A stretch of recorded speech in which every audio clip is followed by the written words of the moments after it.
guys, I'm going to be doing a tutorial on the double exposure effect in Photoshop. First, you're going to want to begin by opening your portrait you want to use in Photoshop. Ideally, you'd want something with a wider solid background, kind of like this. What you're going to do is go over here to where your quick selection tool or magic wand tool is. Select the magic wand tool and select the white background. Go up to select inverse, or press Shift Control I, and then go up to refine edge,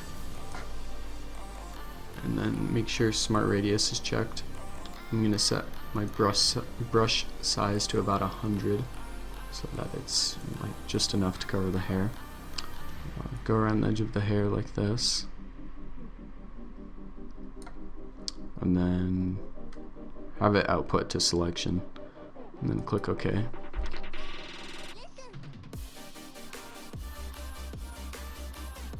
What that's doing is selecting the extra hair over here that wouldn't get selected by the quick selection tool or magic wand tool. Now what you're going to want to do is go up to layer, do new layer via copy or Control J, and that'll leave you with a cutout portrait without the background. Now you want to go over to your landscape image. I have mine in a new composition that I've already copied. Copy it, paste it over into your portrait composition, and bring the opacity down to about 77%. That way when you're scaling it, you can see where you're placing it. If you don't want your image to kind of lose its shape like this whenever you're scaling it, if you hold Shift, it'll keep its shape. Scale it so it covers the whole composition.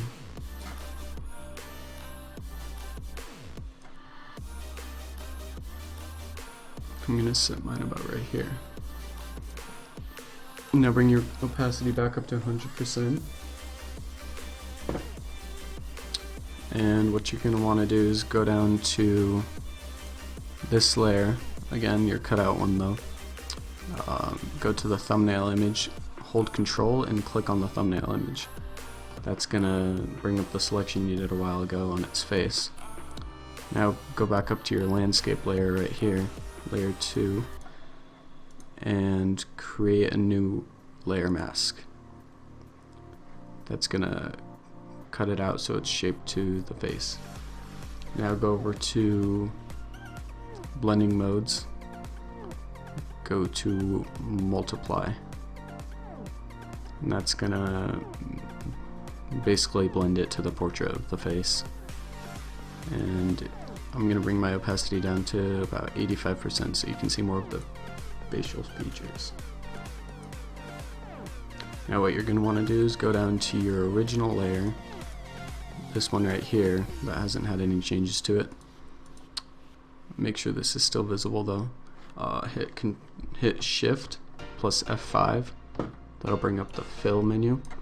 Make sure you go down to color, and that'll bring up the color picker. Bring the eyedropper tool and select one of the colors from your landscape, probably like the lighter colors, blue. And then you're going to want to lighten it up a lot, almost to white. It'll look kind of gray. Click OK. Click OK. That's going to set a neutral background for it. And then what you're going to want to do is, if you still have your landscape pasted, paste that in or drag it back into the composition. Scale that back up all the way. It doesn't really matter where it's placed. Enter. And then go to Filter, Blur, Gaussian Blur, and then set the pixels to about 250, or the pixel radius, and click OK.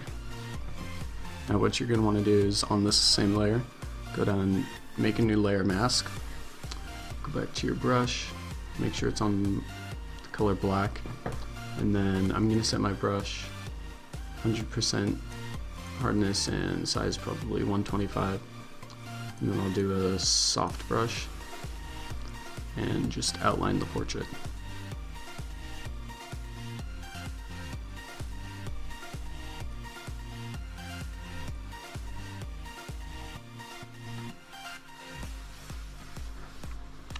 I'm gonna set the brush back to a solid brush, so that way I can get rid of the leftover stuff on the portrait's face.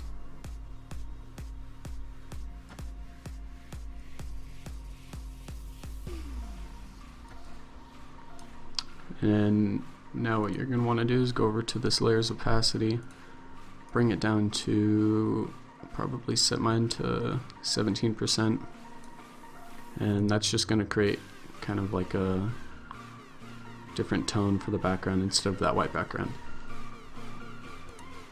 Now when you're done, you can go over and flatten the image. Go over to your smudge tool. It's just a simple, easy way to do it.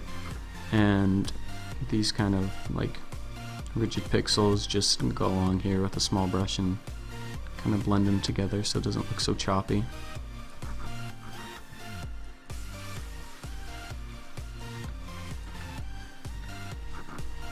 And yeah, just do that until you're satisfied with the picture.